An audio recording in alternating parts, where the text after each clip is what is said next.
My experiences here have been great. I've met a lot of friends. All my teachers have been more than willing to help me. And I also participated on the basketball team, and Coach Schultz has been a great inspiration to me. He's been the type of a person that's motivated me to want to succeed, and now I see my goal right in reach, and that's been a great success for me too.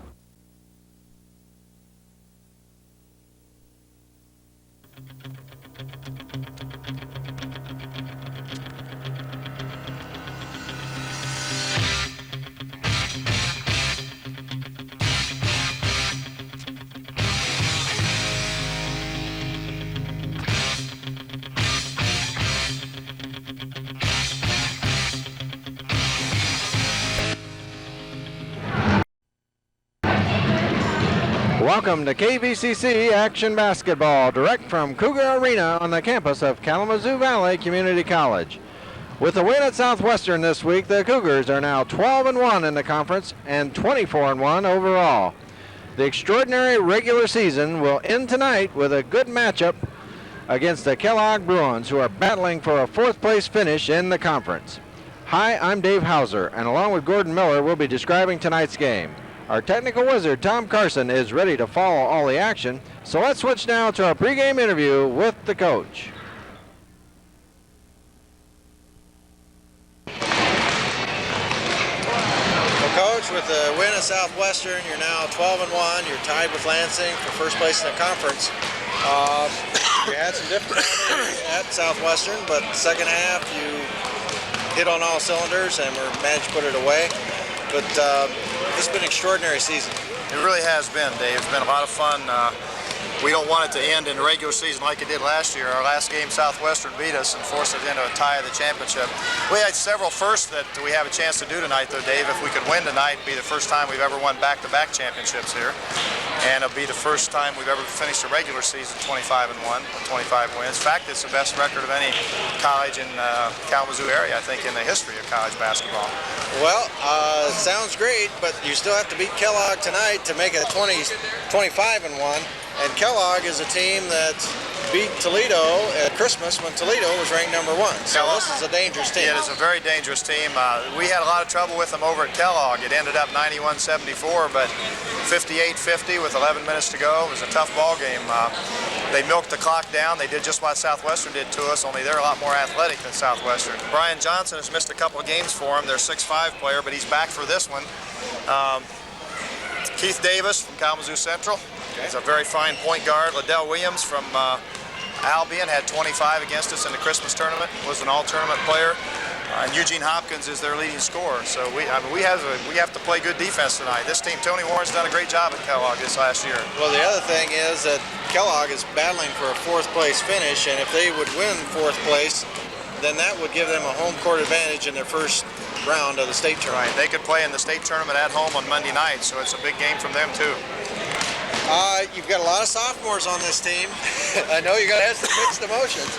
But, it really has been a fun year for you. It's been a lot of fun, and I just hope we can turn up our defense, and I hope we can play our best basketball of the year in these next 2 weeks. That's what our goal is. Well, we divide the season, I guess, in 3 portions. We have the before Christmas part, we have the conference part. Certainly the Cougars have got high marks so far, and let's hope they can continue. We want to get stronger as we go down the stretch here, because that's where the opportunity is to get to a national tournament and be able to do some things that we haven't been able to accomplish before. Good luck, Coach. Thank you, Dave. We're just about ready to get underway, and before the introduction of the starting lineups, we'll have the national anthem.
Kellogg Bruins.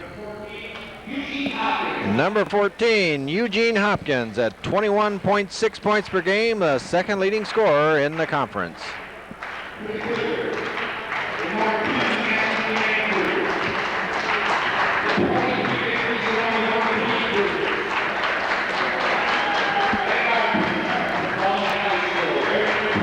Number 20 is Jason Korstange. Jason averages 4.5 points per game and 5.3 assists per game.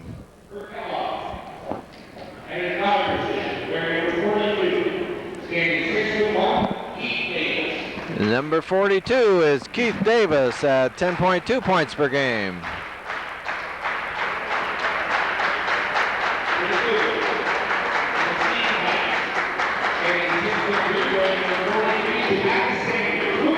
Number 43, Janaka Sanders at 14.2 points per game, 6 rebounds a game, and 5.1 assists per game.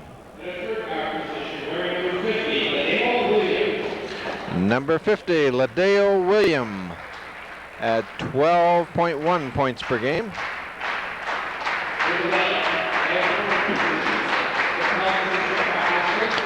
Number 55 at the other forward is Mike McKinley, and Mike averages 17.2 points per game and 6.2 rebounds per game. Number 32 is Peter Brooks for Kellogg.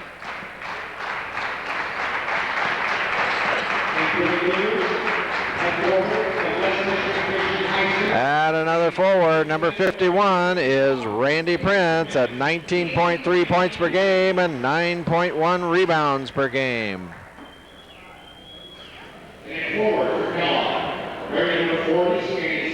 Number 40 for Kellogg, Jamon Johnson. And at center, number 54, Leroy King, 16.8 points per game, 7.6 rebounds per game. The Cougars are coached by Dick Schultz and Kevin Skaggs and Bob Conine. The Kellogg Bruins by Tony Warren. Our referees tonight are Paul Boersma, David Buck, and Tom Whiting. And Gordon heard the saying, all good things must come to an end. This regular season is coming to an end tonight. That's right. When you're 24-1, it's a sort of a tearful farewell, too, Dave. Yep, it's been a season that zipped right by. Yeah, I think we've enjoyed doing all of these years, but it is special to have a team like this. They had a fantastic year. Their first game against Kellogg was a 94-71, and the score was 91-74. It was a relatively tight game. True to form there, Eugene Hopkins had 28. Brian Johnson, who's on the bench, had 16. And so we could have another tight game. They mentioned in the pregame, well, it may be the most exciting game this year was played on the floor was when Kellogg beat Toledo here. Mm-hmm. And so they're hoping for a repeat of that. They're playing well. They're, like you said, they're playing for 4th place in the conference. They're battling Lake Michigan. Lake Michigan had lost on Wednesday and has another tough game tonight at Grand Rapids. So Kellogg will be up for this. Well, the Cougars control the tip, and we have first possession. Mike McKinley, long range, he's got it. Mike McKinley for 3. Cougars off to a good start. 19:45 on the clock, and the Cougars up 3-0. Well, Mike is leading the league in three-point shooting percentage, Dave, at about 50%, and so he's added to that now. Oh, good give and go there by Kellogg, and Peter Brooks draws the foul. Leroy King will be charged with that foul. Now, one problem that I wanted to talk to the coach about but didn't get a chance to, we got cut off, was the numbers disparity tonight. Kalamazoo Valley's got about 14 guys dressing, and Kellogg has 7, and so they'll just get more tired. That's all there is. Oh, well, I think that may be a reason for that early full court pressure, just to try to wear Kellogg down. Right. Peter Brooks makes his first free throw count. The score is now 3-1 in favor of the Cougars. And now 3-2 as they make both free throws. Kellogg in full court pressure. but then they drop back as Jason Corstans crosses the midline. Mike McKinley on the drive, spins, fires, off the back of the rim, and Hopkins with the rebound. Up quickly to Brooks, and Brooks makes a nice move, doesn't get the basket. Randy Prince with the rebound. Cougars in a hurry. Mike McKinley from 15 doesn't get it, and Janaka Sanders underneath gets the score. So Janakis with his first basket puts the Cougars up 5-2 with 18:54 on the first half clock. Dave, Janakis has a good shooting streak going. Of course, he was 10 for 10 in the last game, and then he's made his first basket here. So Brooks back to Johnson. Johnson long range, and the ball goes off the hands of Hopkins, out of bounds to the Cougars. Janakis also leads the league in field goal percentage and steals. yeah, he was third going into Wednesday's game at 65%, and then when you go 10 for 10, that helps things out. Yeah. Janakis with a good feed to Randy Prince. He's blocked momentarily. Randy fouls and scores. So Cougars up by 5, 7-2. Hopkins with the ball. Checked by Sanders, and now Kellogg recovers. 18-13 on the clock. Cougars scoring well here in the early going. Knocked away. Sanders with the steal to Korstange. Cougars up quickly. Randy Prince sets for three, finds Mike McKinley underneath and rolls around, doesn't get it. And off the hands of Kellogg to the Cougars.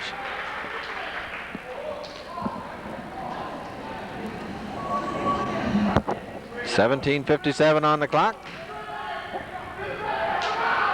And we make the long pass, and it doesn't find its target as Davis with the steal. Doesn't get the basket, gets a rebound, and he's bothered, but then scores to cut that lead to 3, 7-4. Sanders with the ball. King from 12, off the side of the rim. Brooks with the rebound. Cougars getting good shots, not having good percentage right now. Johnson, long range, is dead center, and that ties the game at 7.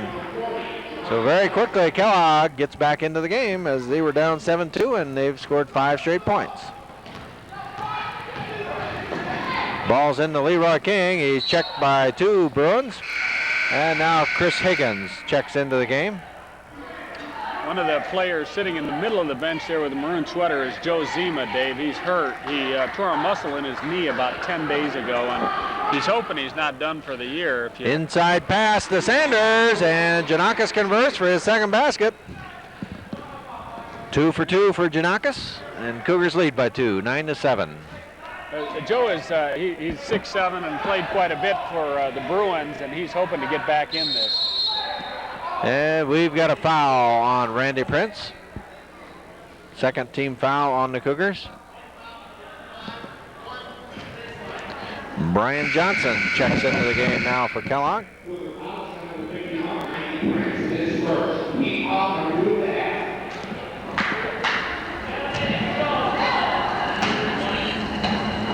Brooks from about 15 feet away tries to push it into Johnson, and Chris Higgins comes up with a loose ball.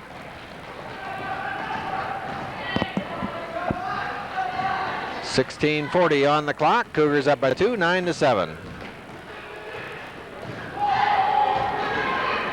Randy Prince finds Sanders underneath, and he has it stripped.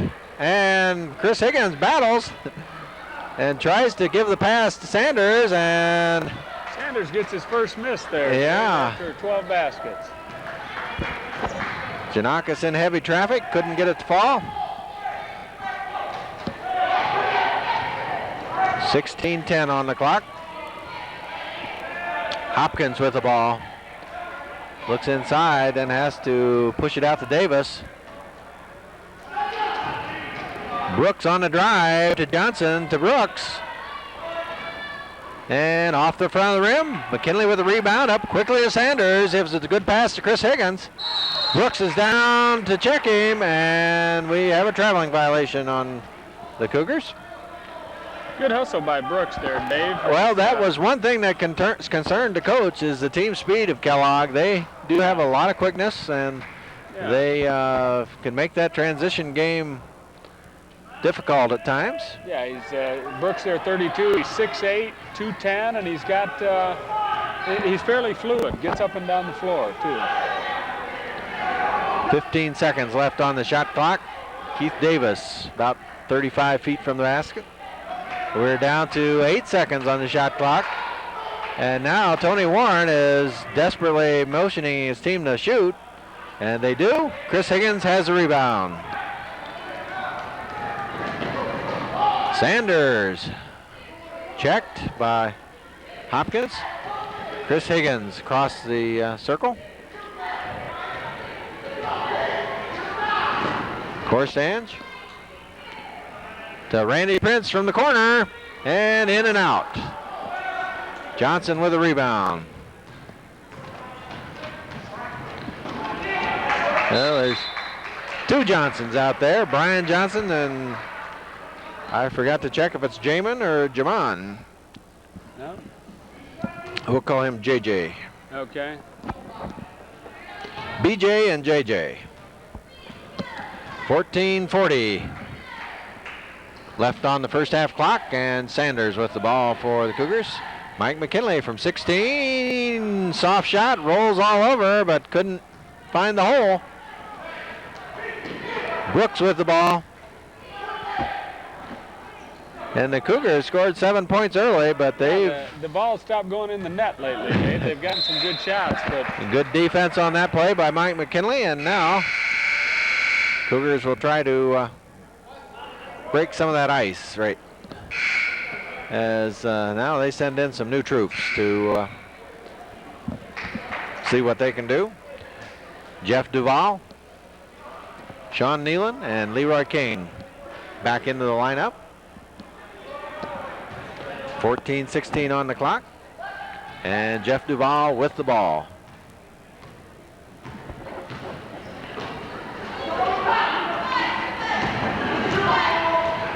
The pass inside to King. He loses balance, but then recovers. Mike McKinley doesn't get the close-in shot, and he's a little frustrated right now, but he does get a foul. And let's see if that's a shooting foul. I think it is. And apparently it isn't. He was pushed on the rebound, I guess. Ball's into McKinley, spins, fires, and doesn't get it. King. And Leroy's fouled, and he goes to the line for two. Leroy, who shoots 55.4% from the field, shoots 67.3% from the line. Pretty solid credentials. 13:58 left to go in the first half. The Cougars on top by two, 9-7. Well, one thing, Dave, that's a little bit unusual with Kellogg having such an athletic team is that their scoring is, they're the lowest scoring team in the league. Well, Leroy sinks both those free throws.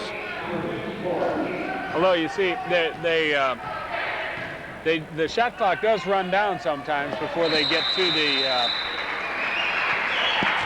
Well, that full court pressure works for the Cougars. Now we have number 30, Donnell Clark, into the game for Kellogg. Number 50 is Ladale William for Kellogg.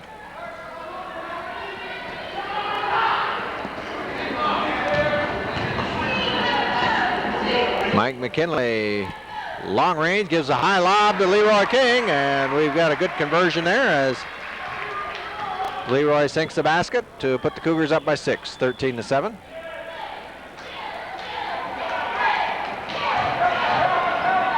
Johnson in the lane, he shoots and doesn't get it. Jeff Duval with the rebound, gives a quick pass to Chris Higgins, who shows some nice body control and converts on the layup to put the Cougars up by 8.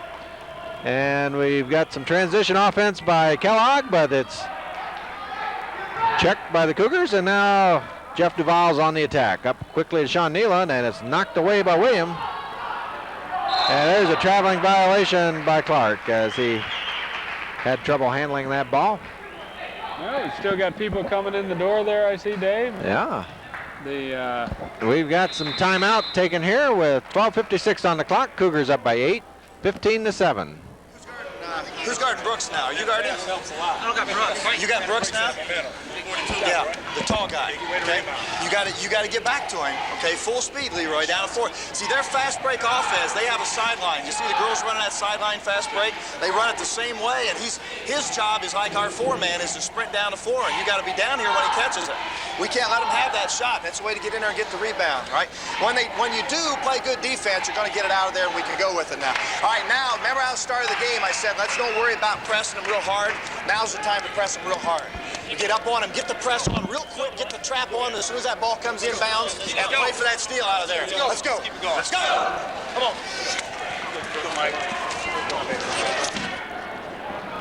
Well, Dave, we'll tighten the clamps here on the press and see if we can't make them wish they had a couple more players.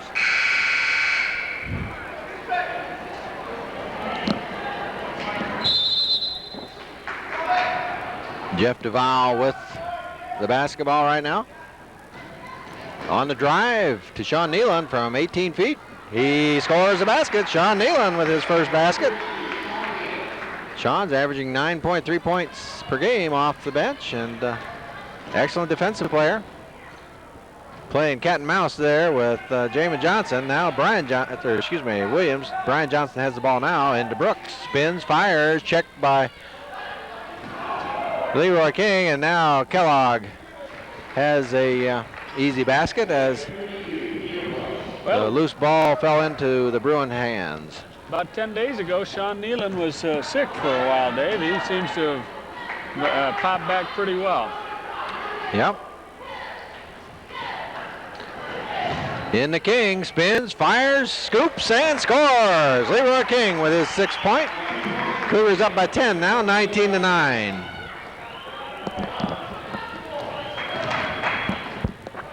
Kellogg handles the press. Brian Johnson in a hurry to William. He scores a 3-pointer. 19-12. Cougars up by 7 with 11:38 on the clock. Jeff Duval sees the lane to the basket, and what do we got? Well, Davey had his hand on him. He handcuffed him there. Clark, I think it was on the floor because as soon as Jeff got by him, he sort of grabbed for the most convenient thing, which was his hand. Okay. Randy Prince checks back into the game, and Janakis Sanders also returns.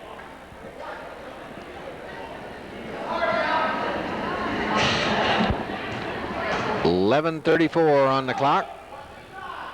A quick pass to Nealon, who finds Randy Prince under the basket, and Randy converts for his 4th point to put the Cougars back up by 9, 21-12.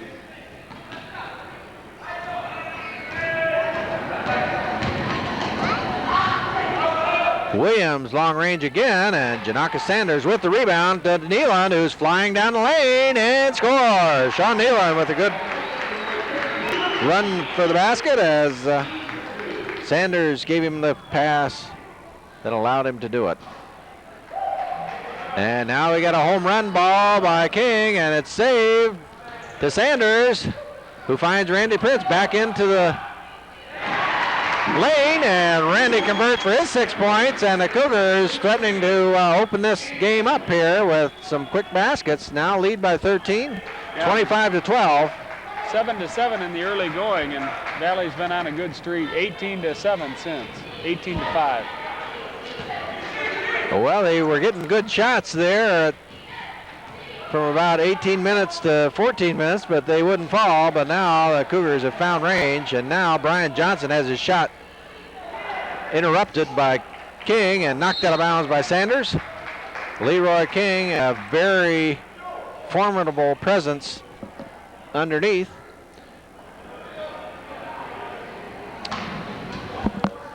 And now Kellogg takes the ball out, and Hopkins with the ball to Davis.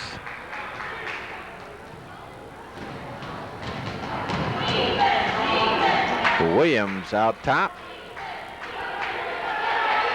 And let's see, we're down to 18 seconds on the shot clock. Keith Davis from 16. Doesn't get it, and Janaka Sanders with the rebound. Dribbling through traffic, and now to Duval. Good feed inside to King, and Leroy converts again, and Leroy's got 8 points to put the Cougars up by 15, 27-12. And the thing that started that play into motion was the good lead pass by Sean Nealon. Leroy King established position with his body and had him lean to the basket as soon as the ball was in that proper spot. Yeah, the scorekeeper moves his finger there, Dave, when Leroy gets that ball within about 8 feet. Yep. He's very clever with the ball underneath there, and you can almost mark him up. 13 seconds on the shot clock. Keith Davis with the ball. We're down to 7 seconds. Keith Davis on the drive, and he scores, and he's fouled. Tough shot by Davis there. People came at him from 4 different directions. Well, Dave, we'll have the state tournament coming up next week, and Kalamazoo Valley will have a bye in that first round. The lower 4 teams will play, and then on Wednesday, the top 4 seeds will have a home game, and that's why this game is important to Kellogg. Is with a win tonight, they'd wrap up that 4th spot. They may still have it anyway, but Brian Johnson with the rebound. Well, it depends. If Lake Michigan wins tonight, then it's a tie, and it goes to head-to-head competition. Oh, is that right? Now, I thought that in talking to Kellogg's coach, he indicated that they won on Wednesday and Lake Michigan lost. Right. So right now, that would put Kellogg 7-6 and Lake Michigan 6-7. However, if Lake Michigan wins tonight and Kellogg loses, right, they're both 7-7, and it goes to head-to-head. But if they've beat Lake Michigan both times, why then it's academic. Yeah. 27-14, Cougars up by 13, 8:46 on the clock.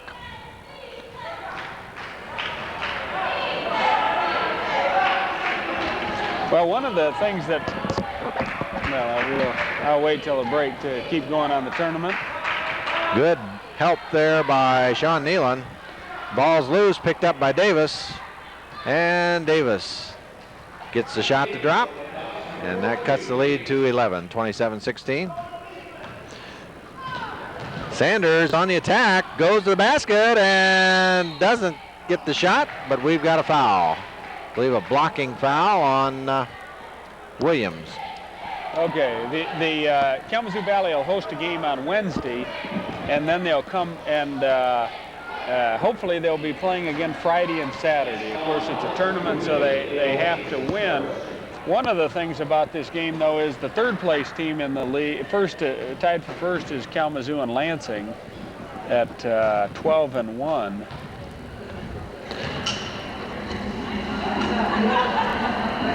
Yeah. This is at 12-1, and then in 3rd is Grand Rapids, and they're on a tear lately. They started slowly. They played a tough game they took Lansing to double overtime. They've been playing well.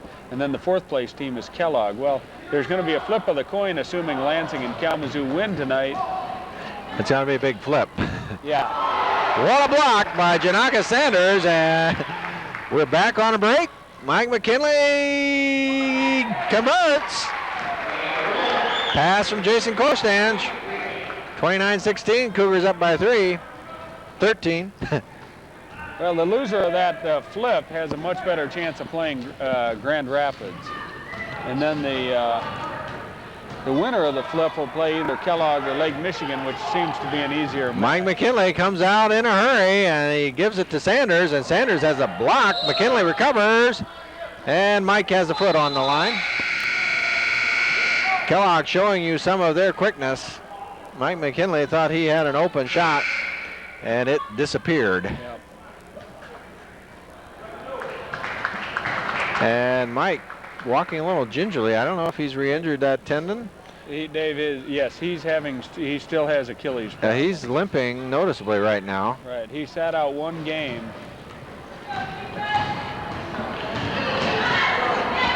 Oh, good defense by the Cougars as they did some helping there. And then Kellogg again with their quickness recovers. 7:15 on the clock. Cougars up by 13, 29-16.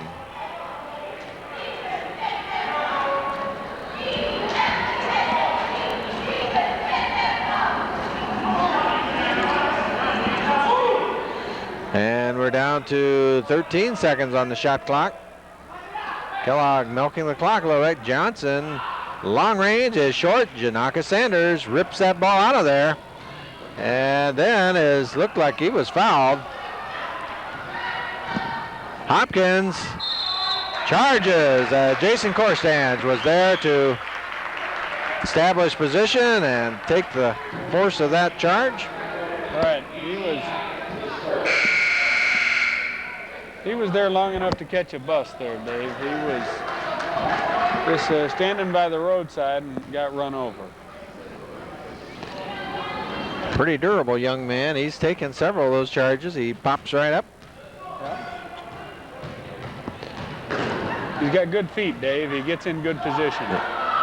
Leroy underneath has it blocked. He had a tough angle to go to the basket. He had to come out a little bit, which gave people a chance to swipe at the ball. Coach wanted to know about a foul on that play. Williams in and out. Hopkins with a rebound. Has it blocked by Oh my goodness. Sanders had all ball from our perspective. However, with 6:15 on the clock, Eugene Hopkins goes to the line, and Hopkins is a deadly free throw shooter. I was looking at stats a minute ago. I think it's about 82% from the line for the year. 81.8%. He's third in the conference. Oddly enough, the leading free throw shooter in the conference is none other than Nate Huffman of Lansing, who's 35 for 40 for 87.5%. That's a 7-footer. Yeah, that's right. He's leading the league in rebounding and free throws. And Phil Hooker for Muskegon is in second at 84%. And who says big men can't shoot free throws? Yeah. 29-17, 29-18. Cougars up by 11 with 6:13 on the clock.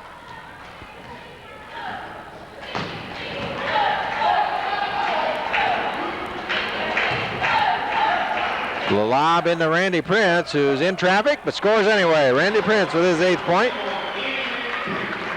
Cougars up by 13, 31-18.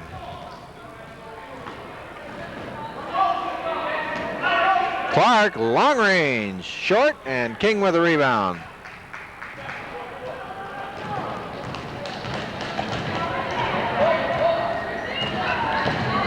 McKinley open from the corner, and Mike just buries that three. He's got 8 points on the night, 2 of them from the three-point range. 34-16, the Cougars up by 16, their largest lead so far, with 5:19 on the clock.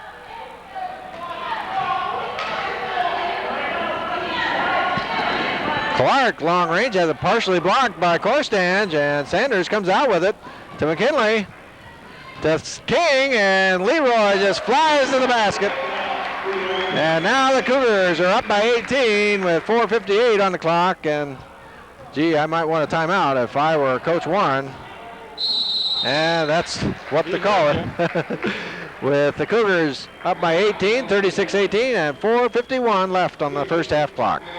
Way to get it down to 4. Good shots at that end. They still don't want to really go, do they? We have to really read that now. If they get so they start playing real loose, coming down and firing, and we'll take that press off and just dig in. But for right now, let's keep the press on. But it's got to get on still quicker. I think you can give them more trouble than what we're giving them. We're back. We're waiting for them to come too much. Get real aggressive with it. We only have 4 fouls and 4 minutes and 51 seconds to go, so we can get up. I'm not saying to foul them, but you can be up and try to gamble a little bit out of those traps and try to get something good off of that. All right, let's spread them out now. If they're in man, let's go to layup. Okay, just without calling it out, just go down in it. Take it if it's there on the break. Try to reverse it. If it's not there, pop out. When he says loop to you, you know what he wants you to do.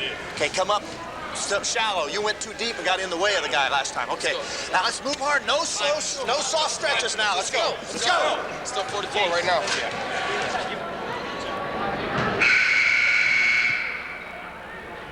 Well, they just go through the rankings here. The region, in this region, number 1 in the country is Toledo Owens Tech, 2 is Kalamazoo Valley, and 7 is Lansing in the latest junior college Division II rankings.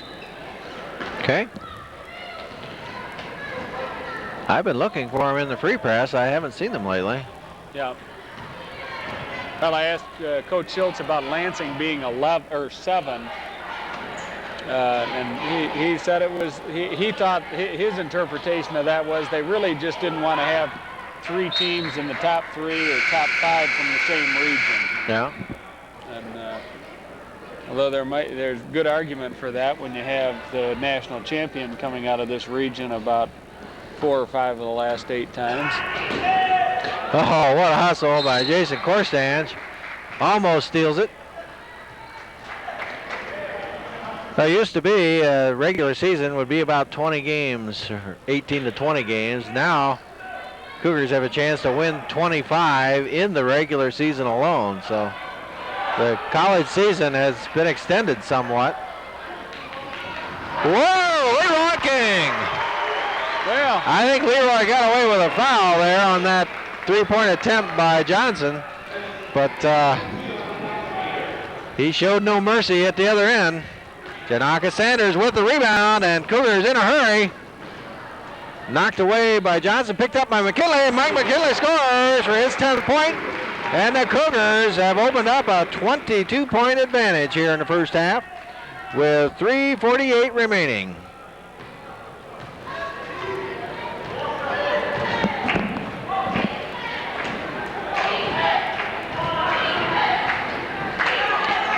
Brooks with the ball.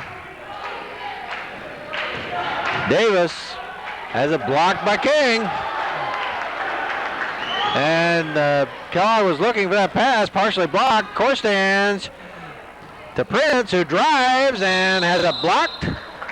And he's fouled as Randy Prince will go to the line for 2 shots. And the Cougars have it going on all cylinders right now. Randy Prince shoots 53.9% from the field and 78.3% from the line. 36% from 3-point range. Those are solid stats. Offensively? yeah, Dave, when you look at the team, a lot of the stats, the one thing that surprises me a bit is our 3-point shooting. We've got Mike McKinley leads the league, but as a team, our 3-point shooting isn't fabulous. It's in the low 30s. Okay. And that's one place where Lansing has an edge on us generally, is that they lead the league in 3-point shooting, and we're towards the bottom. They're about 40%, and we're at 30. How many attempts does Lansing have? 329 attempts, and we've got 208. So they're throwing that thing up, too. Yeah. They've got about twice as many attempts as anybody in the league almost, and they're leading. And a lot of that is Marcus Norris. Davis on the drive, and he's fouled by Korstange.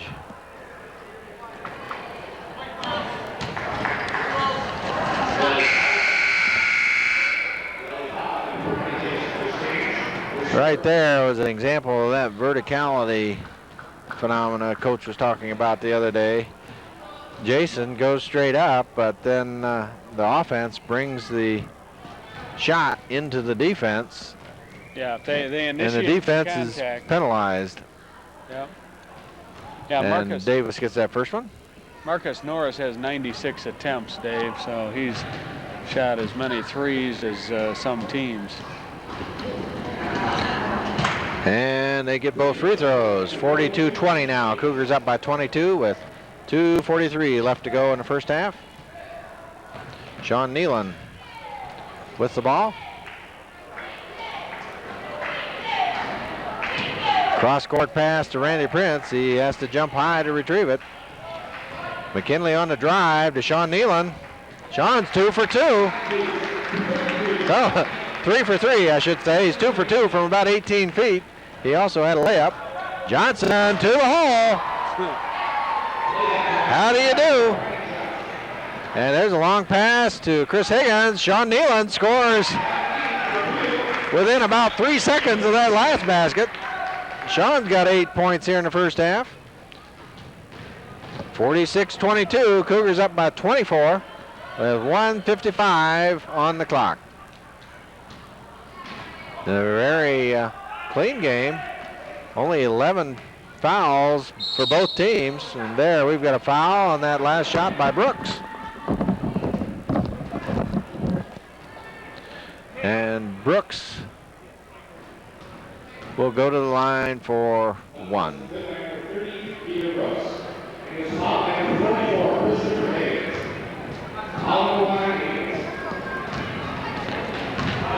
Fouls on Chris Higgins.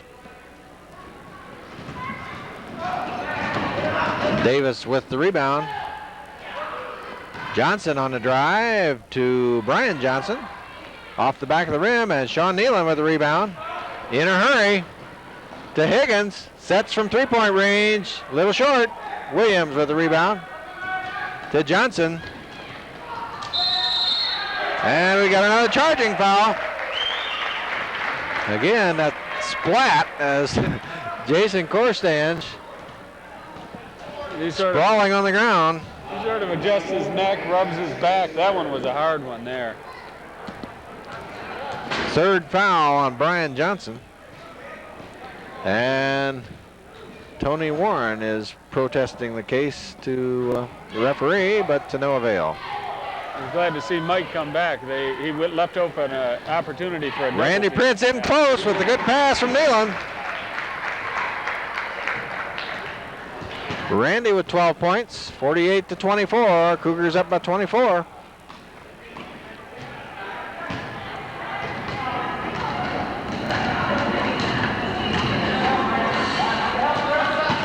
This is the type of effort the Cougars need because they need to play well against a good team, and Kellogg is a good team.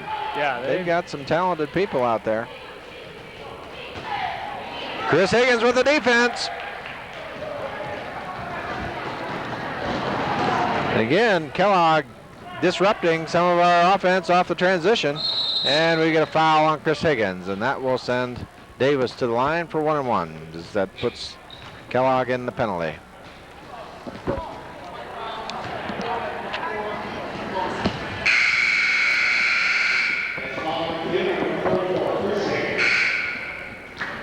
Well, Gordon, I don't know if it's the weather or what. The weather's certainly breaking now here, but there's been a lot of coaches this year have some very volatile situations.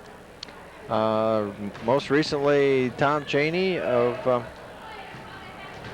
Temple. That's right. And Tom Villamure, Grand Valley State, and Ricky Birdsong from Northwestern. Yeah. I think it just points to the fact that there's a lot of pressure that's experienced by coaching and also by the players. And sometimes it can cause some very unattractive situations. Yeah, I didn't see the tape. I hear everybody else in the world did, but I didn't hear John Chaney. But nice read by Randy Prince, and he scores the basket with 20 seconds left. Cougars up by 24, 50-26.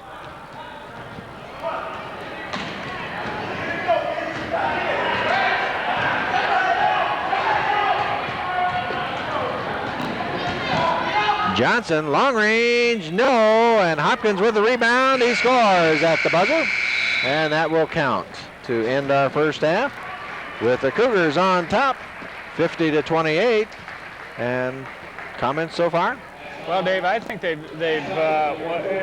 obviously got the game pretty well in hand, but they need to see what they can do in the second half. That's been a strength in the first half of the year, was they were able to keep their focus even when they got up a few points. And just curious to see whether they'll be able to do that now. Well, they seem to be in good shape, playing well, and we'll gather some stats and be back with the second half.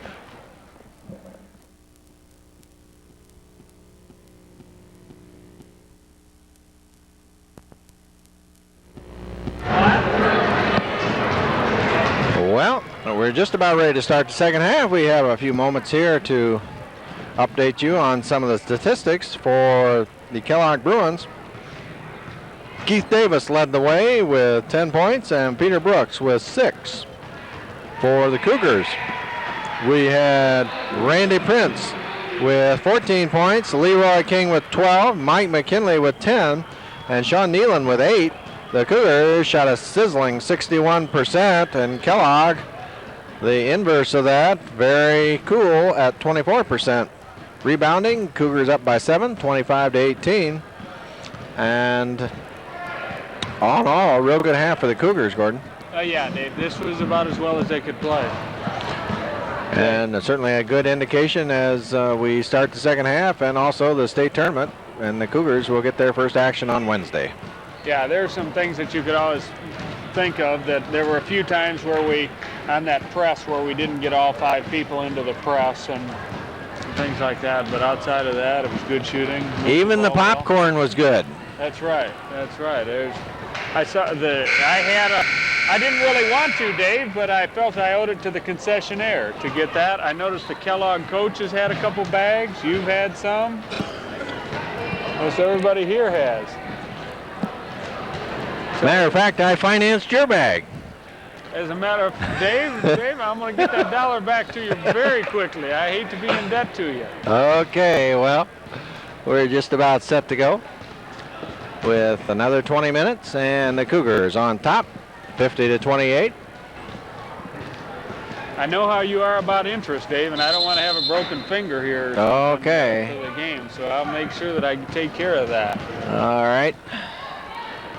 Hopkins with a spin, and right away Kellogg gets 3 quick points, and that cuts the lead to 19, 50-31. Randy Prince with the ball to Sanders. Leroy King pushing for position in there, and Peter Brooks is pushing back. Fouls on Peter Brooks. That's always a very difficult foul to call because it just depends when the referee is looking. They're both pushing. Yeah. 19:32 left to play in this game. Ball's out to Korstange. To Sanders, to King. He spins. He moves to the basket. He scores. Leroy King with his 14th point. 52-31. Cougars up by 21. William puts it to Brooks and knocked out of bounds by Sanders. You see the lights on there in the pool at Kalamazoo Valley, and it's an open swim on Friday nights. No charge. A good deal. Yeah. My wife and one of my daughters took advantage of that tonight. Did a little lap swimming. And Hopkins, this time not successful with the 3-point shot. Great catch by Sanders. McKinley, 3-point shot off the dribble, and it's a little short. Hopkins with a rebound. And the drive, and now Randy Prince with the rebound. Korstange on the attack to Leroy King. Inside to Sanders, and it slips out of his hands, and it goes out of bounds with 18:39 on the clock. Dave, how many did Hopkins have in the first half? Did you? He had less than 6. I think he only had maybe 1 or 2 baskets the most. Because we've had the leading scorer in the league, Heckworth, come in here, and he got 14, or that in the last game. Yeah. Giannakis really shut him down. Then we've got Hopkins, the second leading scorer, and he's been awful quiet tonight. Good rebound by Prince, up to Sanders. Back to Randy, sets for 3, he gets it. Randy Prince with 17. And what a deadly 3-point shooter he is. 55-31, the Cougars up by 24.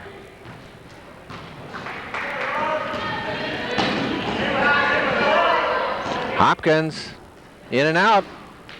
Sanders with the rebound. To King.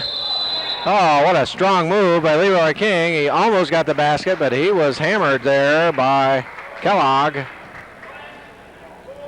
Hopkins in particular. Brian Johnson checks back into the game.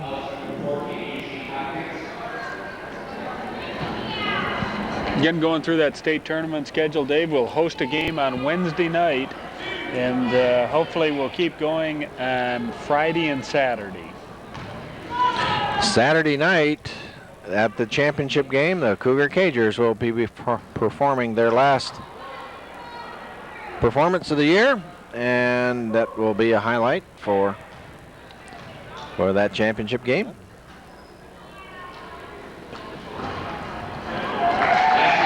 And Leroy King sinks both free throws. What happens on Wednesday is the number 2 team plays the winner of the 4 and 5, and excuse me, I better wait here a second as Randy Prince with an authoritative dunk. Yeah, he got up on that. 58-31. Nice outlet by Leroy King, set that up.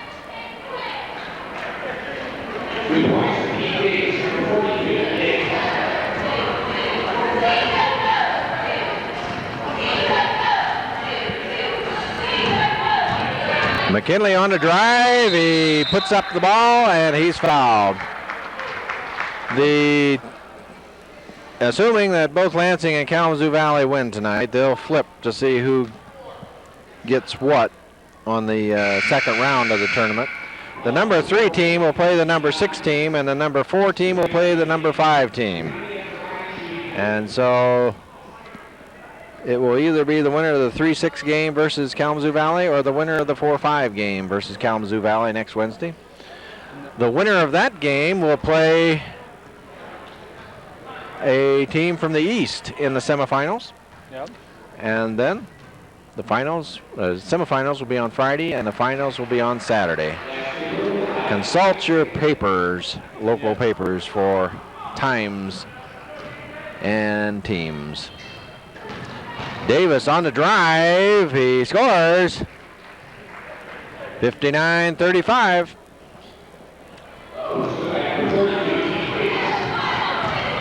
Sanders is double teamed and now was left alone for a second. Prince from 18, little short.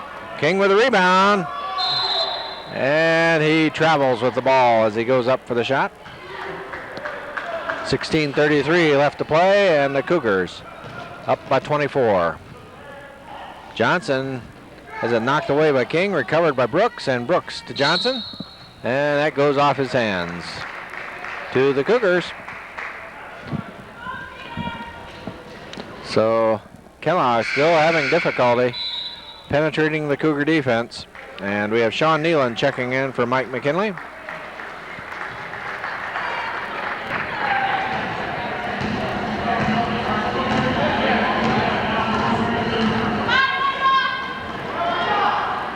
Korstange looks inside now, gives the ball to Sean Nealon, who gives it to King.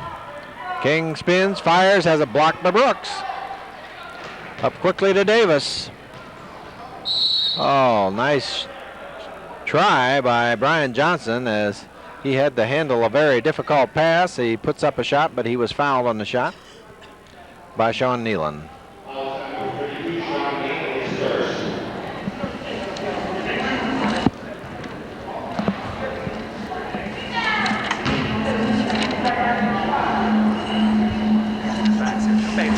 I mean, I'm not going to yell at you all the time, but I don't want you to get unapproachable. We can't even talk to you. Oh, and see what you did? You said, Paul, can I talk? Okay. I'm happy to. Okay. But you know what? You didn't talk first half, Dick. You know that. You've been That one time I did, and I was getting upset because I got squashed and it got too physical. That's why I didn't talk, right? Okay, all right. You know that. You've been coaching long enough. You know that. Okay. Well, we've got a little banter going on between coach and one of the referees. Little inside information. And we have a blocking foul on Williams. 4 team fouls already on Kellogg.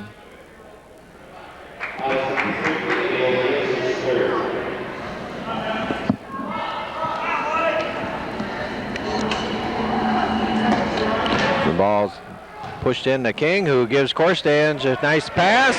Jason converts for his first basket of the night. You see that one more often in reverse, where Korstange gives it to King on the assist. Brian Johnson gets it right back. 61-37. Favor of Kalamazoo Valley. Sanders with the left hand, and we've got a foul on Brooks. Great drive by Sanders.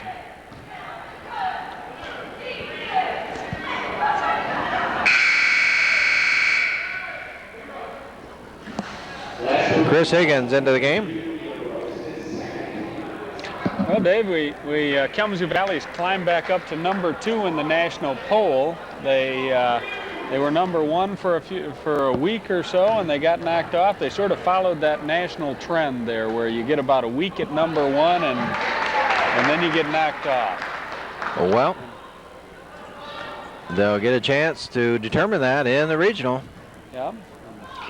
It's going to be a tough regional, as, like you said, 3 of the top teams are all in our region. Quite a few different theories on why you have so many upsets at number 1. Well, I think it's really just the length of the season. Like we said, 26. This is the Cougars' 26th game of the season. You're bound to have a night where things aren't right. You get a few times in the middle of the year now where you're having 3 games a week. Yeah. And that's tough. Once nice feed and a creative shot by Sean Nealon, tipped by Randy Prince. In Division 1, you've had the scholarship limitation has made a difference. They've got 1 or 2 less guys there, and so there's more parity. And we've got a block on Sean Nealon. That kind of brings up a sore point, too. The Cougars up big here, 64-39. Talking to a fellow this week, and he says that to get into the University of Michigan, you should have a 3.5 ACUM, or they won't give you the time of day, I guess, if you're in high school. However, if you're 6'9" and 240 and can play basketball or football, then they'll definitely look at you if you've got less than a 3.5, maybe down to a 2.5 or a 1.5. And we've got a technical foul as the game is interrupted here. And the foul is on one of the coaches. And it's on Coach Schultz. Kind of an unusual situation, and we'll wander down there. Absolutely pathetic, because the guy jumped right into our man. And if you'd watch it on tape, that call you made right there. All right, you know what? He nailed me for asking you if he knew what verticality was, which is true, because that was a smart comment. Sure, it was. And so now I've heard you, and now we're done. Okay, now I got to shut up. Okay, but please keep working the game. Please keep working.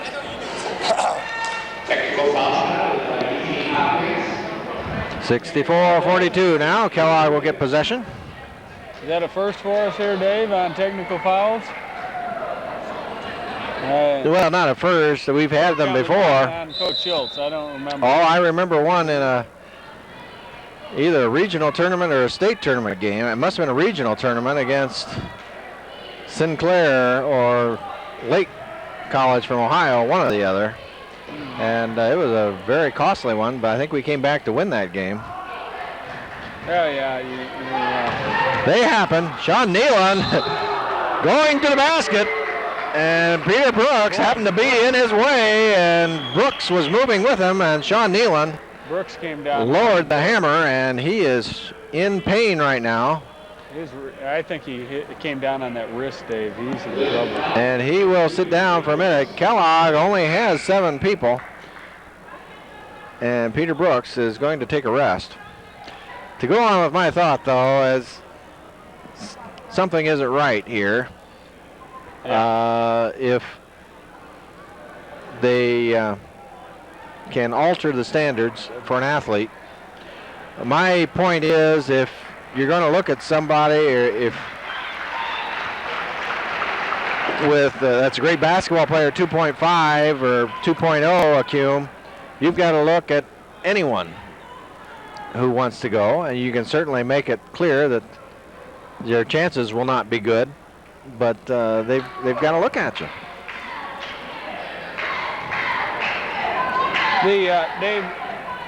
Sean Nealon has a bloody nose there Oh. from the collision too, so he's going to the trainer's room. Well, there's an interesting situation. It's Sean Nealon, who shoots about 48% from the free throw line, gives way to Seth Gilmer, who's deadly from the free throw line. That's trying to find his stats here. And he makes them both. Seth at about 71%, but that's only because he's got about 9 tries, and he is a deadly free throw shooter, as evidenced by that free throw ladder on the above the drinking fountain over there. Hopkins. And we have an errant pass at Brian Johnson Fields. And follows again. Now Cougars up by 22, 66-44. 13:40 on the clock, and we've got a foul on Hopkins, and I believe, well, we'll see how many that is on Hopkins. The 7th team foul on Kellogg, and we'll be shooting 1-on-1. Sanders at the line. Well, Dave, I'm surprised. That's the 4th foul on Hopkins. I thought that was a bunch. And now Kellogg calls timeout with the Cougars on top, 66-44 and 13:38 left to play. Okay, that's good. That's good. Yeah, that's good. You got him now? Got him matched up? All right. Hey, I got up to shoot that one time. Yeah, you did. You did a good job with it. Finally, the first time all year. Play smart and play under control now. Let's play. Keep our heads right in the game. This game's about you guys. It's not about us. So I apologize for the technical. I'll do my running. But let's keep your heads in the game and play hard. Play hard and smart. And don't let it. Now they'll get more frustrated probably as we go. So fake your passes and take it to the hole under control. That's your feet. Let's go. Let's go. Come on. Let's go, Buka.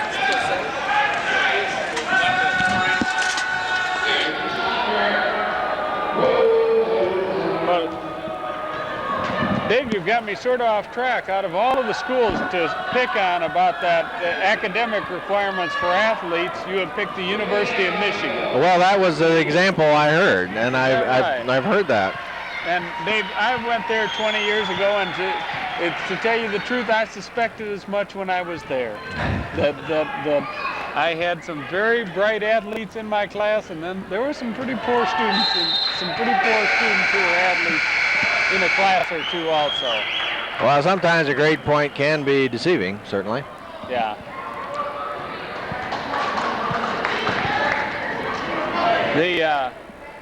And I was surprised to hear that example, because from what I understand, that is not unique to the University of Michigan.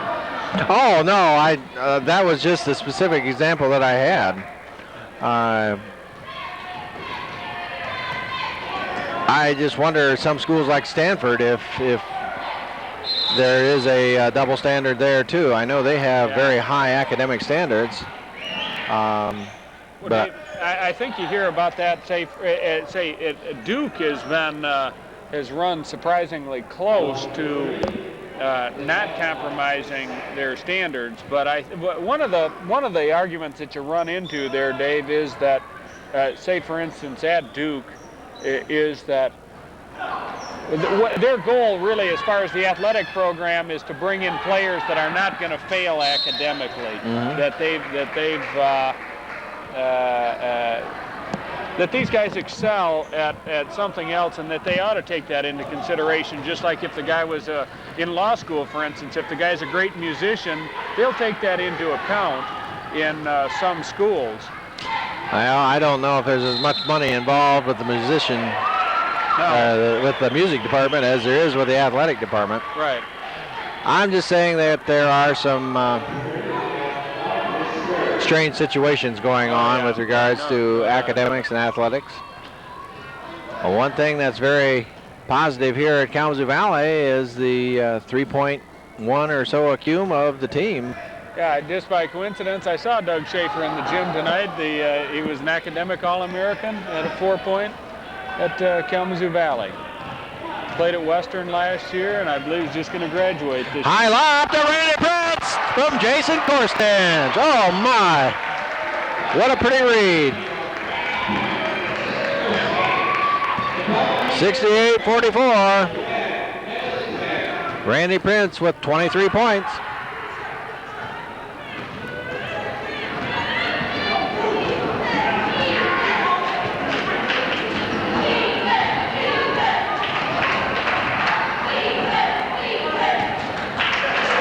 Williams with a 3.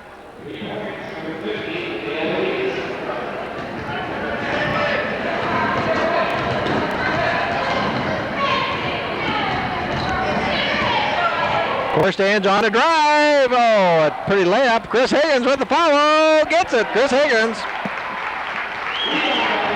His second basket of the night. Cougars up big, 70-47 with 11:40 on the clock. Williams long range again, and this time it does not touch anything. But we've got a partial block on there by Chris Higgins, and so Kellogg will have the ball out under the basket. Jeff Duval, Leroy King back into the game.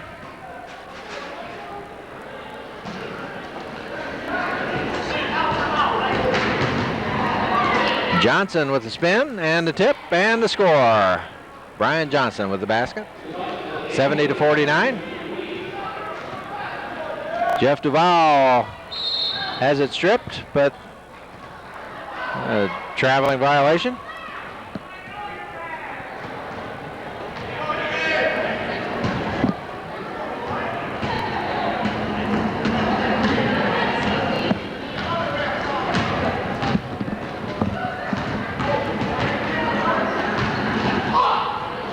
Well, a lot of contact there. Seth Gilmer with the rebound. To Chris Higgins, to Leroy King. Good quick pass by Chris Higgins, but Leroy doesn't convert. He gets the rebound. Chris Higgins underneath. Close range. Chris Higgins, good work. Brian Johnson is fouled by both Chris Higgins and Leroy King, and we'll see who they call. They're going to call that on Leroy King. Well, Doug West is working on Peter Brooks' wrist there. Looks like it's. I was afraid it was a break of his left wrist or something. Dave, he went down hard, but apparently it's. Well, Sean Nealon is returning to the game now. 10:48 on the clock, and we've got the blood on the uniform problem. Yep. So because of the problems with HIV, if you have an open wound or blood on a uniform, you got to go get a new one. Yeah, you got to get bandaged. And we'll see. They're supposed to carry extra uniforms just for that situation. Yeah. Sean Nealon will make a quick presto change-o. You got Brian Johnson tying his shoe on the free throw line. Now he's set to go.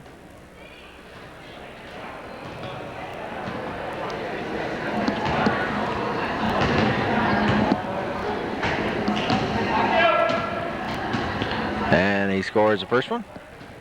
72-50 now.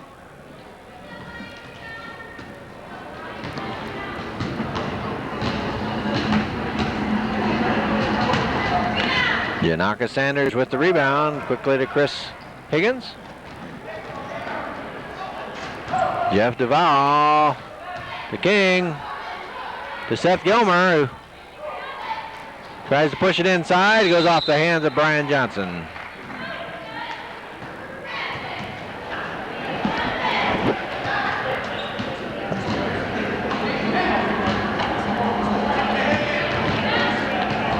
Chris Higgins looks at a three, then shoots it, and then buries it. Chris Higgins.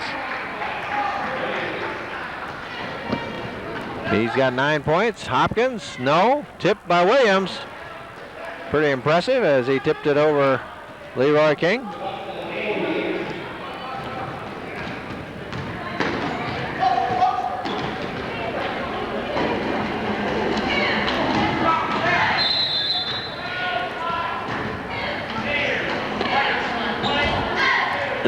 a foul on Jeff Duvall. Exactly 10:03 on the clock, and the Cougars up by 23, 75-52.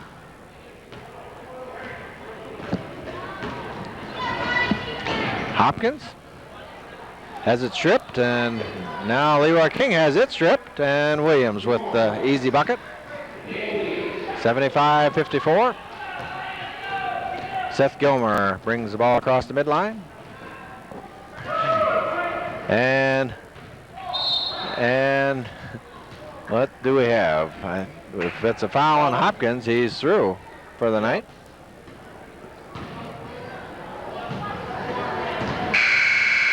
And that is the foul on Hopkins, and he's done. And he was held way below his scoring average tonight. Yeah. He's averaging about 22 in the league, and I think he was held to about 8 unofficially. And that, if Peter Brooks is not able to come back in, that's going to be an iron 5 out there for the last 9:35 remaining. I don't think they may be able to put him back in if somebody fouls out, but I don't think they want to put him in here. They're going to have a game next week, at least one, and so.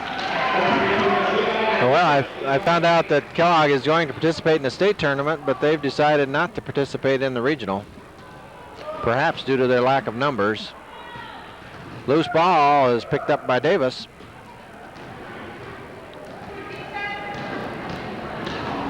Oh, Johnson, Clark, and again, Kellogg is a little cold. Chris Higgins from three-point range, he doesn't get it, but King does. Leroy King. Dave, some of that with the regional tournament, maybe the travel expense is the part of the difference there. Williams scores another 3 for Kellogg. 79-57. Jeff Duvall up quickly to Sanders. Sanders with the left hand has it stripped by Clark, and now we have 3-on-1 break. Jeff Duvall reads the pass. He's going to take for 3 and doesn't get it, but Chris Higgins with a pretty tip. 11 points for Chris Higgins. Williams for 3, and there's Williams heating up now. He's got at least 3 three-pointers tonight. 81-60, Cougars up by 21. Seth Gilmer with the ball. Leroy King thought he was going to take a 3-0. Near completion to Sanders, but then we have a strip by Duvall. Cross court to Gilmer. Sets for 3. No, and Johnson with the rebound. Clark. Williams calling for the ball. Off the back of the rim to Clark, and he scores. Well, Dave, this is about as ragged as I've seen the Valley game get in the second half here. Boy, Peter Brooks is coming into the game, and he just looks like he's in pain right now, and he's going to try it. He's sitting at the scorer's table right now with Sean Nealon, who was the inflictor of the pain. Chris Higgins to the basket, doesn't get it. Jamin Johnson, now to Brian Johnson, up quickly to Clark, but Jeff Duvall with his second steal and almost as many plays. He's got 3 quick ones there, Dave. And he goes to the basket and is fouled by Johnson. Just the way Brooks is holding that arm, Tom, if you could zero in on, he does not look like he is ready to play. He's walking very gingerly. He looks like he's going to play with one hand. And the way he's just holding it close to his body, that I question the Now they're in an awful decision spot there, Dave, when they have, without him, they just have 5 players, and they had 10 minutes to go, or so in the game they're down to 5 players. So Duvall at the line. Jeff sinks that first one. Jeff shooting 67.7% from the free throw line this year. I think it was Grand Rapids, West Ottawa, and South Haven had a double overtime game where South Haven ended with 3 players in the game. It was about 95-89, and Kellogg showing you some of their athleticism as they handle the ball well on that play and get a drive shot by Davis, and he'll have a chance to add one more. Lead down to 18 now, 82-64. Kellogg certainly hasn't given up. No, they're playing hard. Davis doesn't get it. Jeff Duval retrieves it and then has it stripped, and then they still got a loose ball, and Davis scores, and we've got a 16-point ball game with 6:46 left, and we're going to ask for timeout.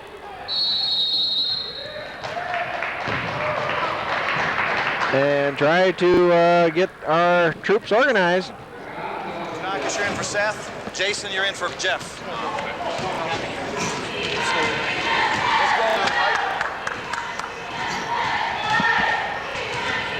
Okay, Jason's at 1 now, Leroy's at 4, Randy's at 5. Man, there's a lot of time left. A lot of time left. 16 points is virtually nothing the way they're playing. They're beating us in transition up and down the floor the last 3 or 4 minutes. They just plain out played us all over the place. Handle the basketball, make good decisions with it, play strong with it down inside, and dig in at half court on defense, so don't give them anything.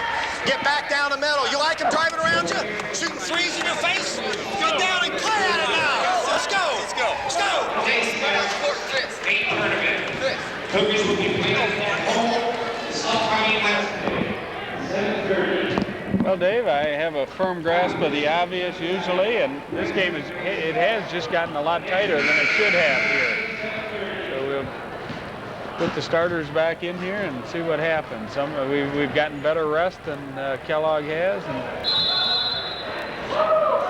Well, Kellogg certainly get an A for effort, as they could have just folded their tents. But they're short on numbers, but certainly not short on desire, as Sean Nealon with a nice drive to the basket to scores his 10th point. Jamin Johnson with an open 3, and we get a foul on Davis. I know coach is not going to be happy as open as Johnson was at that 3-point attempt. Well, one thing, Kellogg has committed their 10th team foul, and that will be putting us at the line for 2 the rest of the way. Janaka Sanders, who shoots an extraordinary 68% from the field and a very ordinary 65% from the free throw line. And he's having some difficulty tonight.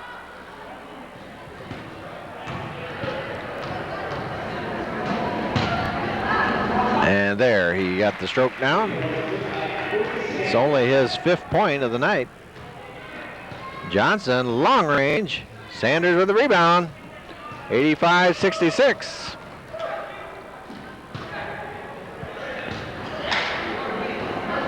Kellogg playing man-to-man.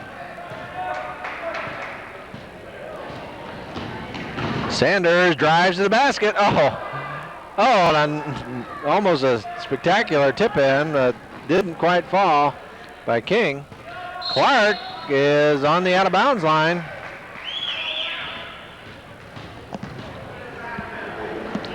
.5:45 remain in this regular season. The Cougars have a chance to go 25-1.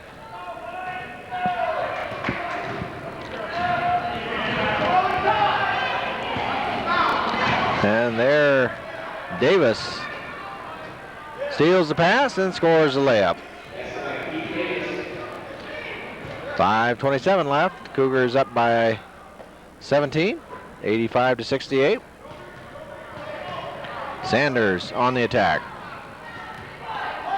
Randy Prince for 3. He's got it.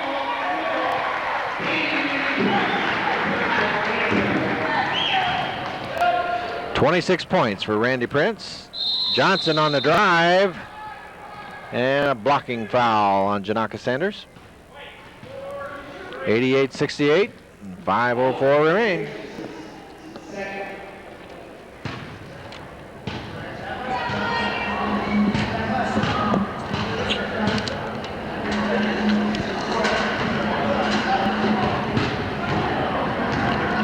Well, would you believe tomorrow is Little League tryouts in some areas around the county?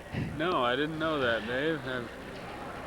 Well, I've got a couple of kids. All three of mine are playing too, so it's a little more believable than it was about 2 weeks ago when it was 15 below. that's for sure. We could almost try out outside tomorrow.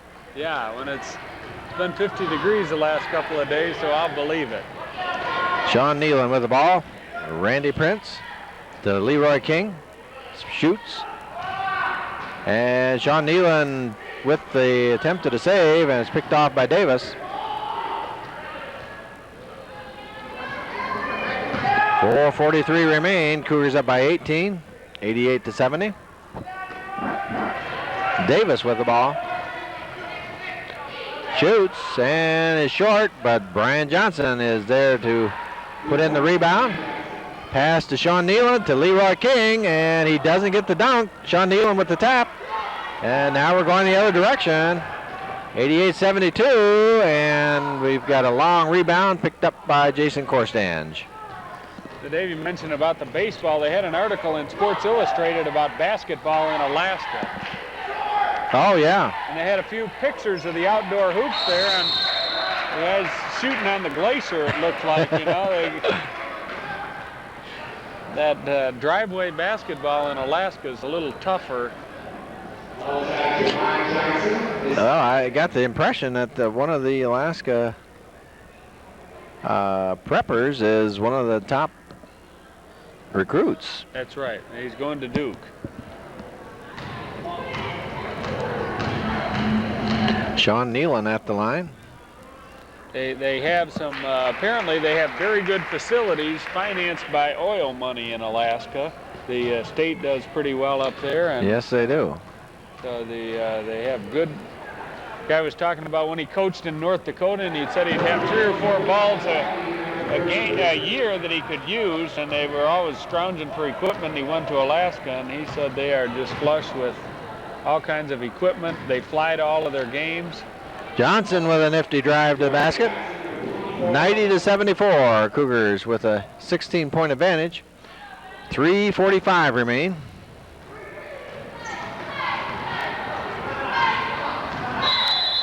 And we're asking for another timeout, and perhaps we'll start to milk the clock a little bit with 3:38 remaining. Cougars up 90-74. Let's go, bro. Let's go.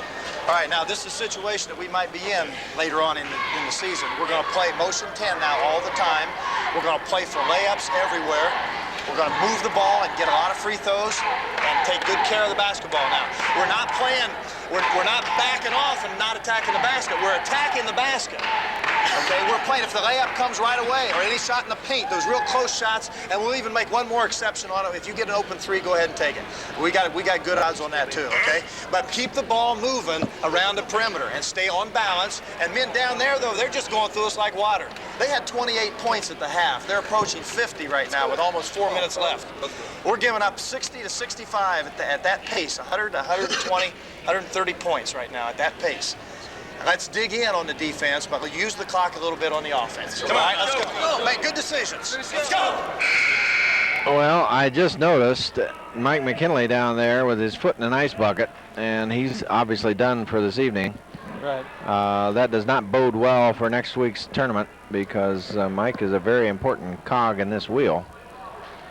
Well, you sort of hope that he's out there, Dave, just because the game is in hand and that it's not a real problem. But the Achilles problems are chronic. Sanders with the ball now. You see, some guys have those for a couple of years before they... Oh, there have Sean Nealon in close, has it stripped, and Kellogg comes out with it. Brian Johnson, three-point attempt is picked up by Korstange, and Jason wisely pulls up, and now we get a layup attempt. in close range by Janaka Sanders, and he's fouled on the play with 3:06 remaining.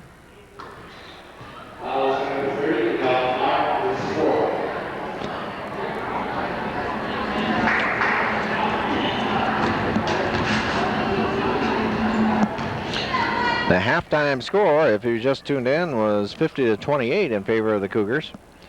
And as Coach just said in the last time out, Kellogg has outplayed Kalamazoo Valley in the second half. Yeah, so they're the lowest scoring team in the league, and they're about to put 50 points on the board for the half. So. And Janakas gets 1 out of 2. He's got 6 points on the night. Williams checked by Nealon. Oh, a blocking foul on Sean Nealon. And that sends Kellogg to the line, and that's not a good situation because that stops the clock. Gives Kellogg a chance to do some more damage to that lead.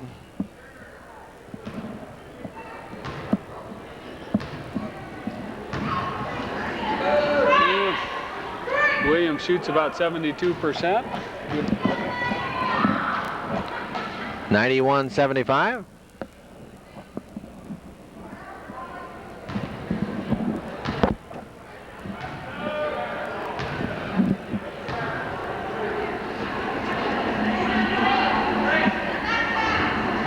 And 91-76. It's down to 15.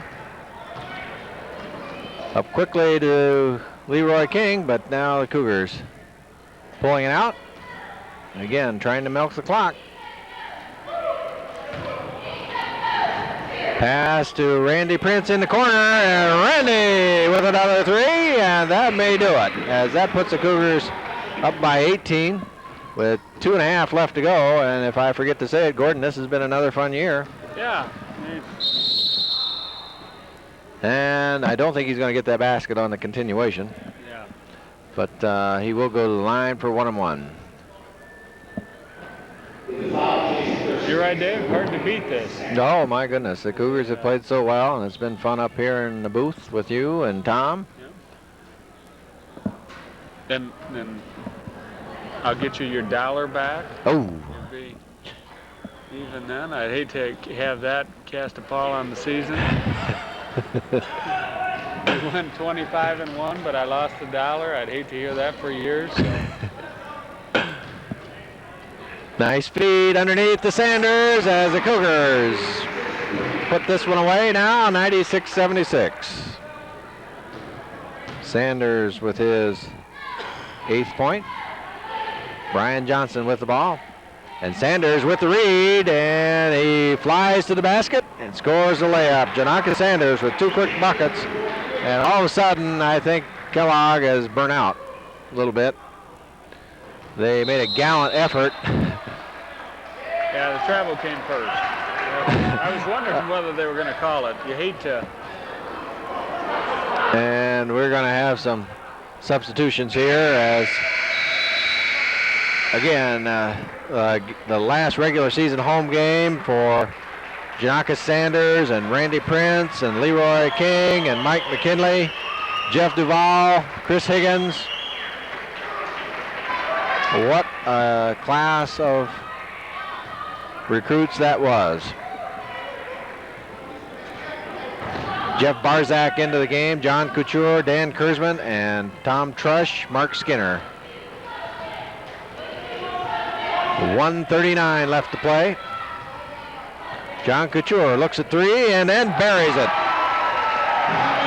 That's tough, Dave, to come off the bench and you've sat a while and put that thing up in, put it in. 101-76. Mark Skinner tips it to John Couture, who has it knocked away, and then he fouls Jamin Johnson for the ball. Yeah, John Couture may have had the hardest basket of the game. He sure made it look easy. Yep.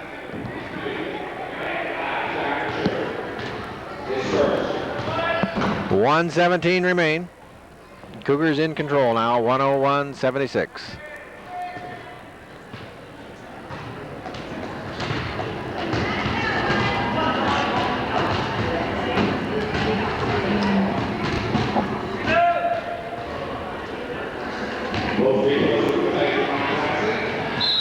Jeff Barzak runs into some trouble there on the sideline. And there's a foul on the play. He'll go to the line for 2. And Jeff shoots a very respectable 70.6 from the free throw line.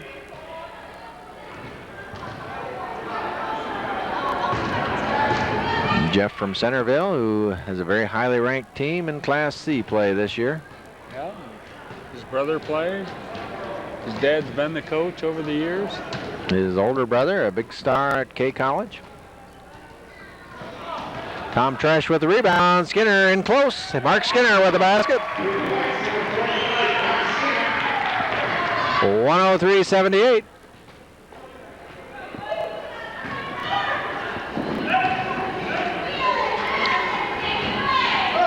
Davis, now Johnson scores.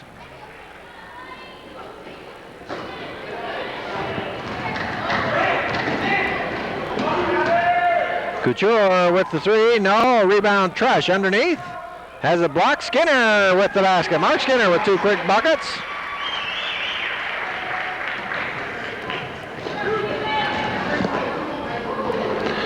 Brian Johnson with a 3, and he cans it. 105-83 as Mark Skinner brings the ball across the midline to Jeff Barzak, back to Skinner. And that pass didn't find its mark, and we've got 30 seconds left to go in the regular season.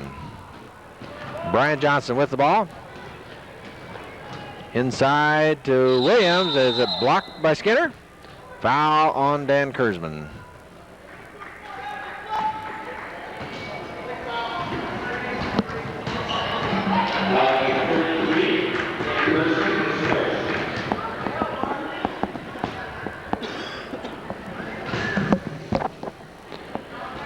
.25 seconds remain.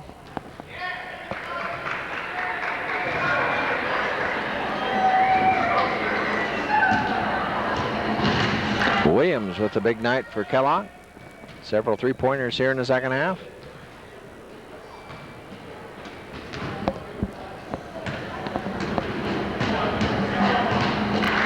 .105-85.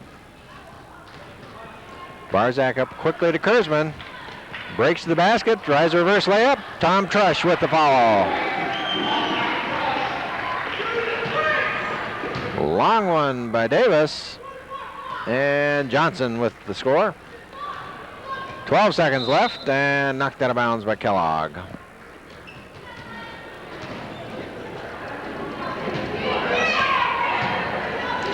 All the Cougars have scored now.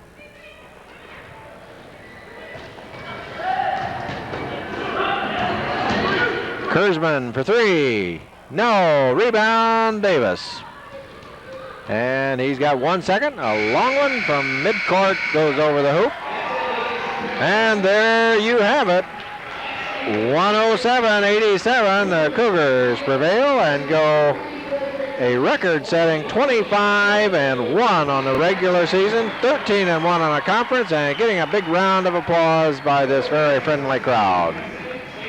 Gordon, any final comments? No, Dave. We sagged just a little bit in the middle of this game, but finished all right. First half was as good as we played, and the, like you say, best regular season ever, and have to see what the rest of the year holds. Well, we're looking forward to that state tournament coming up next week, and we'll be back after we gather some statistics and talk with the coach.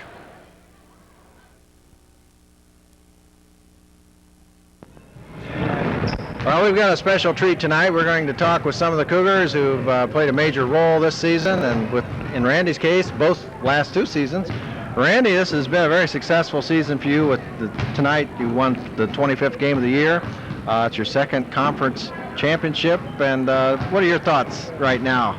Well, it feels good. You know, we've been consistent the whole year. We had a tough loss against Lansing here, and that he's throwing us from, you know, being league champs, so we had to split it with them. So it feels good right now. We had a good league season. Yeah, very good. You have an outstanding chance in the state tournament coming up next week. Your first games will be Wednesday night. We don't know who that opponent will be, but if you win the state championship, you may have to be battling Lansing here on next Saturday. What would your thoughts be about facing Lansing?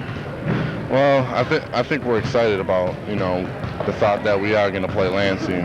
It's very possible. If not the state, maybe the regional. Yeah, and I'm excited to play Lansing because I think they're kind of overlooking us maybe as, not as good as they think, we are.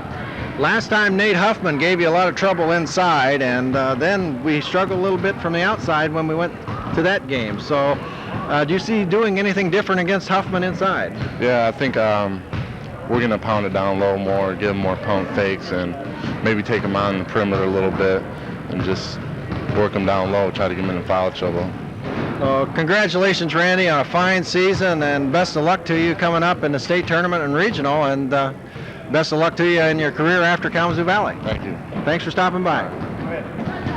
And we've got Janaka Sanders coming in. How you doing, Janaka? I'm right. Good. Congratulations on an excellent season. Thank you. And one of the things I've been impressed with your play is how well you handle the ball with either hand.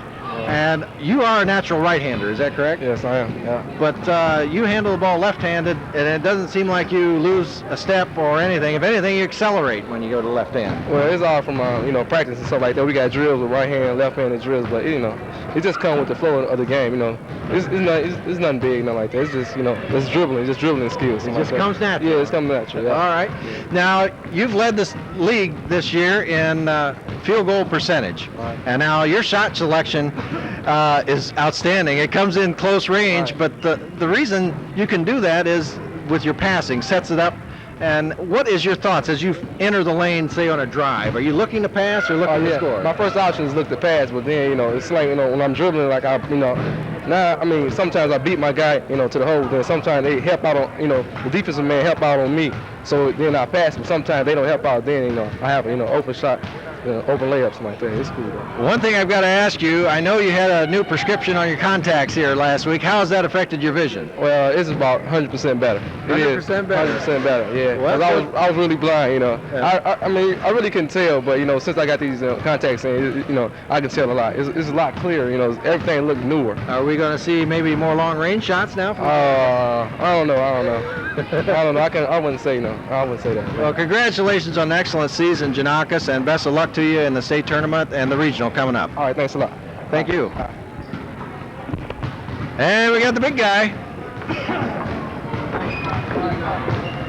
Welcome. How you doing?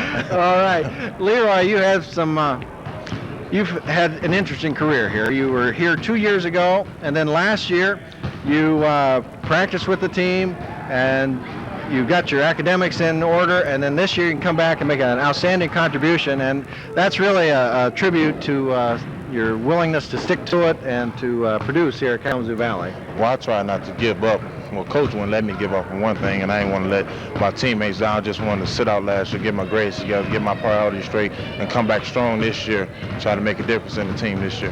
Well, you certainly have, and you've had some outstanding games. You brought the crowd to its feet again tonight with a thunderous dunk there, and that's one of your favorite moves. Oh, yes. Well, I wasn't going to dunk it at first, but I seen it ran right in front of my face, so I decided, why not? Oh, well, that's certainly an exciting play. Now, I talked to Randy a few minutes ago on that last appearance with Lansing. Now, they created some problems with that 7-footer inside, Nate Huffman. Now, what do you visualize, and probably you'll meet Lansing either in the state tournament or the regional sometime, what do you see yourself doing differently the next time you face Nate Huffman? Well, going in, head faking, bodying up with him, and next time just try to dunk on top of his head. Well, he's certainly an outstanding player, and you've certainly had an outstanding year this year, Leroy, and thank you for stopping by, and congratulations on a fine year, and best of luck to you in the state and regional tournament coming up. Thank you. It's been fun watching him. Thanks. Coach, you're going to miss those guys next year. You're not kidding. There's an all-out call for people like that to come here, because, boy, I'll tell you, they have done a great job. All three of them have they've just been the heart and soul of our team, and along with Mike McKinley, of course, and then Jason and Jeff make us go, and Chris has certainly played a big role there. I'm really proud of all of them. I told him if we'd have won this one by 1, we'd have been there high-fiving and throwing water all over and everything. We won by 20, and we go in there and everybody says, nice job. But that's the way it is, you know. We're hoping that, you know, we can come back next week and get after this thing and play even better than we've been playing. We had signs tonight. I thought our defense in the first half was real good. I was real pleased with our defense. And then in the second half, when we started going up and down, we were losing that transition battle. I didn't feel like we did that well in our own game, in our transition type game. But it's hard when you're up 16, 18, 20 points to keep that level of intensity where it needs to be. And those guys are players. I mean, they got some athletes. Well, they had every reason to just fold up their tents there with some injuries and short on numbers. They just came roaring back. They had it down to about 15 with 6-7 minutes to go, and that's dangerous. Yes, it is. And the way they shoot threes, especially Liddell Williams showed again. I mean, boy, he shoots it quick. I mean, he shot a couple there that were just right in people's face. And then Eugene Hopkins and Keith Davis has had an excellent year for him, that point guard. Well, you did do an excellent job on Eugene Hopkins tonight, holding him to 10 points. He scores around 22 a game. Yeah, I thought the defense on him was a big factor, and Brian Johnson kind of got back in the groove for him and really hit the boards hard. I'm surprised that it shows us out rebounding them 55-42. Well, let's wander in and get my stats here. It didn't seem like that. In this first half, they have us for 25, and they had 18. We had them by 7. And Janaka Sanders had 7 of those. Boy, when he pulls it out of there, too, we are off to the races. I mean, when he gets the rebound, we're fast breaking. That makes us really go. Let's see. Back to the stats. Again, we won 107-87 for Kellogg. Liddell Williams with 22, Keith Davis with 20, Brian Johnson with 18, and Eugene Hopkins with 10. For the Cougars, Randy Prince with 29, Leroy King with 19, Sean Nealon with 12, and Chris Higgins, Mike McKinley, Janaka Sanders all with 11. We out-rebounded 55-42, and we shot a 56% from the field against their 45%, and we had them at 24% for the first half, so they had some. I didn't get their second half shooting percentage, but it was very high. Yeah, I think. Well, we show them 21 of 47 in the second half. I think, Dave, you might have added them wrong there or something. We show them 30 of 84. Okay, I'm sorry. So it was only 36% for the game. I thought our defense was decent, even though in the second half it fell off to 21 of 47. So that's got to be over 40. That's got to be about 44, 45 in the second half. But combined with that first half 24%, it held them to 36. Mike McKinley, I just remembered. I saw his foot in the bucket over there. Yeah, that's really that's the kind of injury, Dave, that we need 2 weeks to let him rest it. We just don't have that. And it was a gamble to even play him tonight, and he didn't want to come out. But I just an Achilles is just every time you jump on it, you aggravate it. And he's got 2 days off with it now, and I hope that Monday it'll feel better. But I have a feeling that he's going to have to play this thing out and do the best he can with that Achilles bothering him a little bit. Something we were talking about before the game tonight. We talked about some pressure situations involving some collegiate coaches here lately, and then we have a situation where you're a little frustrated with the referees not calling things quite the way you saw them, and we have a technical on us. What's it like out there as far as from a coach's perspective? Well, I felt, Dave, this time of year, coaches and referees are not as friendly as they are at the beginning of the season. And, you know, I watched the women's game tonight, and I said to myself, I'm not going to be like that in the game. I'm going to keep control of myself. And I sat there for 7, 8, 9 minutes, and I'm biting my lip, and I'm not saying anything, and I let it all build up. And then when I thought they hammered us down here on a shot and there was no call, and we come down, Janakis makes a great block, and an official on the far side of the floor who couldn't see the play was right into us, calls the foul on him. And when that it just was the straw that broke the camel's back, and I started chewing on him then and saying, you're not calling, you expect me to sit here the whole time and not say anything. I can sit there until I feel like they're taking advantage of us. Yeah. Now they're going to say that they don't take advantage, they just call the game, you know, and it's a difference in perception. A coach is not going to see power plays and contact around the basket always the same way an official is. Mm-hmm. And that's where a lot of this disgruntled play comes. It's not so much the things they call, for me at least, it's the things they don't call at one end. And then there's a bump, and the guy gets hammered a little bit on the arm, and the ball's going the other way, and you're wanting to foul. And the reason I got the foul finally was on that. I felt it was a terrible call down here when Hopkins jumped into Janakis. Yeah. He kept his body right in front of him. And they preach and preach at the clinics that they're going to call verticality. It's an emphasis again. Even if the guy's jumping, he's entitled to his vertical position.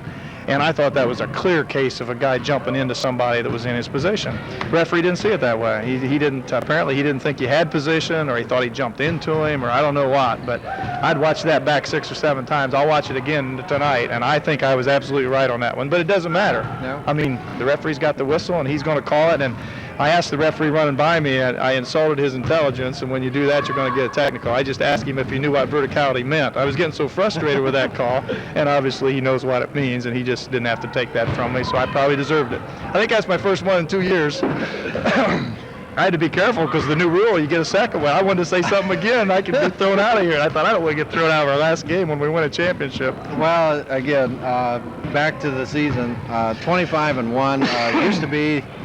You only played 20 games in a season. Now you play about 25, 26, and then to come out 25-1, that's just extraordinary. Those are things that may never happen again, and you have to be really thrilled about it, and we are. It's been, as we've said many times on this program, it's a lot of hard work of a lot of people, and it doesn't happen overnight. This goes back to recruiting 3-4 years ago, and getting people interested, and contacts and phone calls, and then to see it all come together is really a beautiful thing. But you can't do that with 4 or 5 players anymore. You've got to have 8, 9 deep, and then you've got to have people on the bench that push those guys in practice even. Yeah, and we have had that. We had a good week of practice. In fact, the second group in a couple little scrimmages to 10 points last night, I think we had 4, and the second group won 3 of them.